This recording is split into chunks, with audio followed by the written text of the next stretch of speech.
Hello students, कैसे हैं आप सभी लोग। Welcome back to learners zone. देखिए, आज हम बात करने जा रहे हैं जो बहुत इंपॉर्टेंट सेगमेंट है कि यूपीएससी का फुल सिलेबस किस तरह प्रिपेयर करें और कैसे इसे कंप्लीट करें।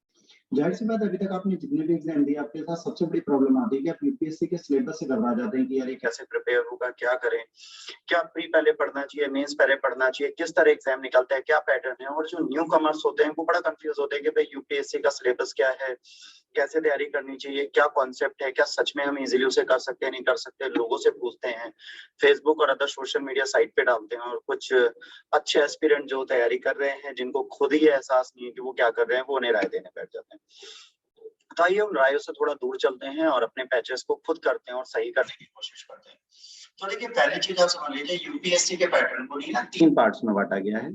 3 लेयर हैं इसकी। पहला है प्रिलिमिनरी एग्जाम, जिसे प्रारंभिक परीक्षा बोलते हैं। फिर है मेंस एग्जाम, जिसे मुख्य परीक्षा बोलते हैं। फिर है पर्सनालिटी टेस्ट, जिसे व्यक्तिगत परीक्षण की जगह कुछ लोग साक्षात्कार के रूप में देखते हैं। तो कुछ लोग इसे साक्षात्कार बोलते हैं। ऑलरेडी ये साक्षात्कार नहीं है, इसको आप इस तरह भी देख सकते हैं कि भाई ये एक एग्जाम का बहुत इंपॉर्टेंट रोल प्ले करता है और इसे लोग निकालना चाहते हैं।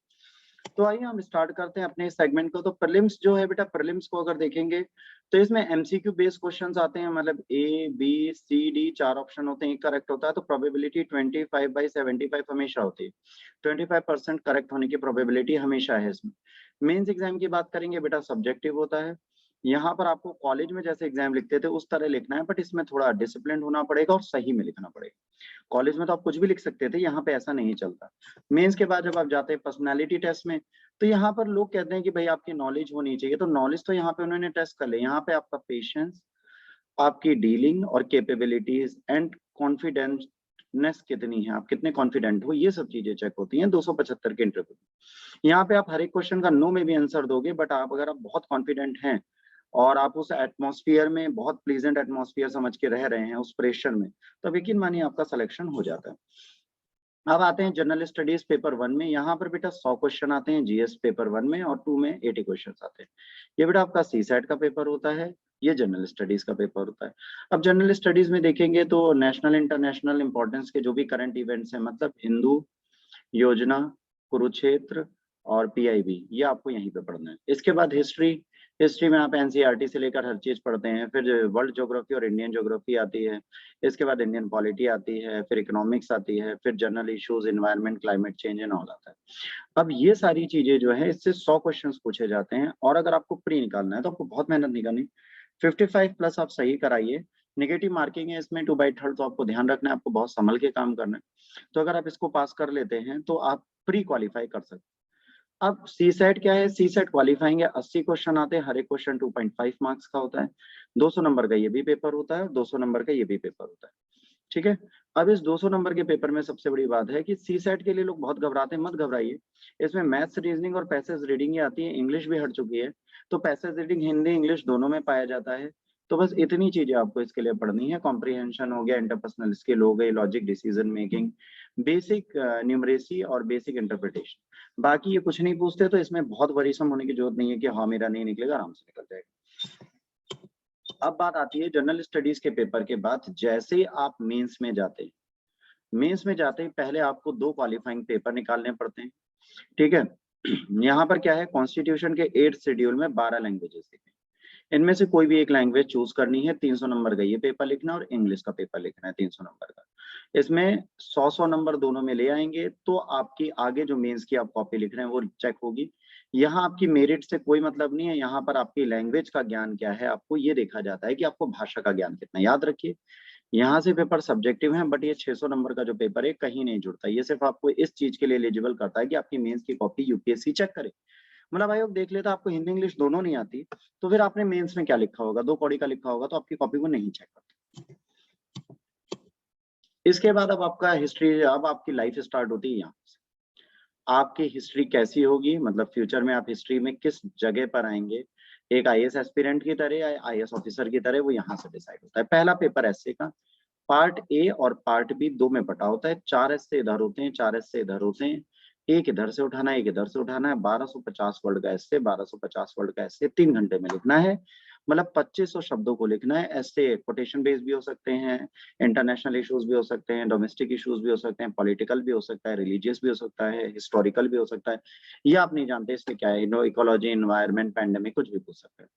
तो 125 नंबर के ये दोनों होते हैं। तो ये आपको करना है, पहला पेपर है 2500 वर्ड लिखने का। पहले दिन आपको ईज दी गई। अगली बार टेस्ट पेपर 1 होगा, जिसमें हिस्ट्री, आर्ट एंड कल्चर, है ना, और इंडियन एंड वर्ल्ड ज्योग्राफी और इंडियन सोसाइटी पूछी जाती है। इसमें बेटा 2 तरीके के क्वेश्चन आते हैं सब में। जीएस पेपर 1, 2, 3, 4 की बात करेंगे, एक ही है। 10 नंबर का क्वेश्चन आएगा तो 150 वर्ड का होगा, 15 नंबर का आएगा तो 250 वर्ड का होगा। ऑन एवरेज अगर आप बेटा ध्यान दें तो आपको टोटल जो क्वेश्चंस लिखने होते हैं, नंबर ऑफ क्वेश्चन आपको लिखने होते हैं, मान लीजिए 20। तो 20 इंटू हम अगर इनको कैलकुलेट करके भी 200 मान लें, तो आपको तकरीबन 4000 शब्द लिखने होते हैं। और 4000 शब्द का मतलब है 9 मिनट में आपको एक क्वेश्चन से स्विच होकर दूसरे क्वेश्चन पे जाना है। तो इन 9 मिनट्स की जो मैथमेटिकल की सिचुएशंस बनती हैं वहां पे, इसको कैलकुलेट बच्चे नहीं कर पाते। तो 99% बच्चों का पेपर 250 में से 250 का पूरा नहीं होता, उनका पेपर छूट जाता है, इसीलिए कट ऑफ लो जाती है। आपको कोशिश करनी है कि 160 से लेकर 180 नंबर का तो आप अटेम्प्ट करके हर हाल में है। कोशिश करें 200 से प्लस का पेपर अटेम्प्ट करें। 2 से 4 क्वेश्चन जो छूट रहे हैं वो 10 मार्कर्स छूटे, तो आपकी कट ऑफ में थोड़ी हेल्प मिलेगी। अगर आपको नहीं आता तो कोशिश करिए जो आता है पहले उसे करें, अपना टाइम 9 मिनट से ज्यादा किसी और क्वेश्चन को नहीं।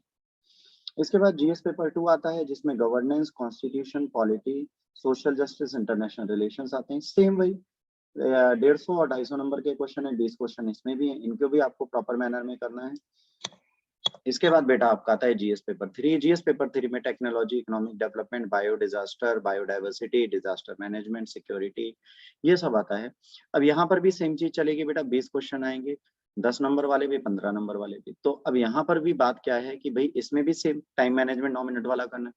अब अगर जीएस पेपर 1 से लेकर जीएस पेपर 3 तक आप डे 1 से पढ़ते हैं, मतलब प्री से पहले अगर आप ये पढ़ना स्टार्ट करते हैं, तो यहाँ पे क्या होगा, आपके फैक्ट्स प्लस कॉन्सेप्ट्स दोनों तैयार हो जाएंगे। तो आप 100% प्री तो निकाल ही रहे हैं, प्लस 70% आप अपना मेंस भी निकाल रहे हैं, इंक्लूडिंग ऐसे राइटिंग। तो आपको डे 1 से पढ़ने की कोशिश करनी चाहिए, मेंस ना कि प्री। ये लॉजिक भी आपको याद रखना। इसके बाद आता है बेटा जीएस पेपर 4, जो पेपर 5th होगा इनका 250 नंबर का। इसमें एथिक्स, इंटीग्रिटी एंड एप्टीट्यूड आता है। ये पेपर कहीं ना कहीं आपको पर्सनालिटी टेस्ट में भी हेल्प करता है और एडमिनिस्ट्रेटिव बिहेवियर में भी हेल्प करता है। तो इस पेपर को भी आपको तैयार करना है। ये आप आफ्टर प्री कर सकते हैं, इसमें कोई इशू नहीं है। तो आप ये प्री के लिए जीएस पेपर 4 छोड़ सकते हैं, ऑप्शनल सब्जेक्ट छोड़ सकते हैं, बाकी आपको करना है। पर अगर आपका ऑप्शनल सब्जेक्ट कमांडिंग नहीं है, बिल्कुल एलियन सब्जेक्ट आपने उठा लिया और उसको तैयार कर रहे हैं, तो मैं ये सजेस्ट करूंगा कि भैया इसको भी डे 1 से आप करना स्टार्ट कर दीजिए। जैसे हम आपको हिस्ट्री पढ़ाएंगे या साइको पढ़ाएंगे या ज्योग्राफी पढ़ाएंगे, तो ये 3 ऑप्शनल सब्जेक्ट जैसे हमारी एकेडमी में है। तो आप ये देखिए, अगर आपके उस एकेडमी में आपका ऑप्शनल सब्जेक्ट नहीं है, तो choose the best other one जो आपको मिलते हैं। और आप दूसरा भ्रम लोगों को ये भी रहता है, इसके बाद अभी हम पर्सनालिटी टेस्ट में जाएंगे, तो आपका ये भ्रम रहता है कि भाई प्री पास कर लें फिर मेंस पास करेंगे। तो बेटा 120 दिन में आप ये चीज नहीं कर सकते, इसलिए आपको जीएस पेपर 1 से लेकर जीएस पेपर 3 को पहले पढ़ना है।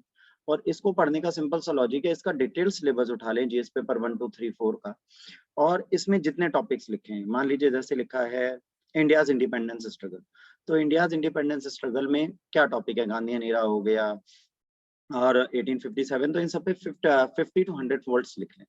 जैसे टेक्नोलॉजी क्या है, बायोटेक्नोलॉजी क्या है, स्पेस टेक्नोलॉजी क्या है ना, जियो सिंक्रोनस ऑर्बिट क्या है ना, जियोसेंट्रिक ऑर्बिट क्या है, इकोनॉमिक डेवलपमेंट क्या है, पॉवर्टी क्या है।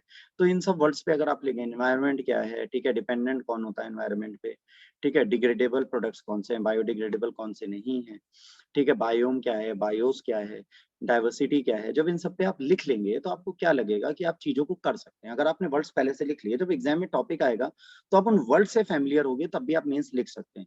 तो आपको कोशिश करनी है डे 1 से सिलेबस के बारे में आप पहले जान लें और उसको कहीं ना कहीं हर एक वर्ड के बारे में लिख लें, भले एथिक्स हो, इसमें मोटिवेशन क्या है, मोरल क्या है, ठीक है, एटीट्यूड क्या है, एप्टीट्यूड क्या है, इंटीग्रिटी क्या है, फेटर्निटी क्या है, इन सब चीजों के बारे में आप लिख लीजिए। सोशल वेल्थ क्या है, सोशल कैपिटल क्या है, एडमिनिस्ट्रेटिव बिहेवियर क्या है, बिहेवियरल चेंजेस क्या है, कल्चर क्या है, कस्टम्स क्या है, ठीक है।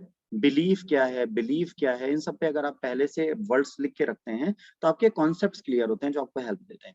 सेम ऑप्शनल सब्जेक्ट अगर आप 2 साल पहले से तैयारी स्टार्ट करते हैं, 14 महीने पहले से, तो 6 महीने आपको अपने ऑप्शनल को भी देने पड़ेंगे, तभी आपका ऑप्शनल प्रॉपर मैनर में तैयार हो। याद रखिए, किसी को कॉपी कैट नहीं करना है आपको, भले वो ऑथर ही क्यों ना हो।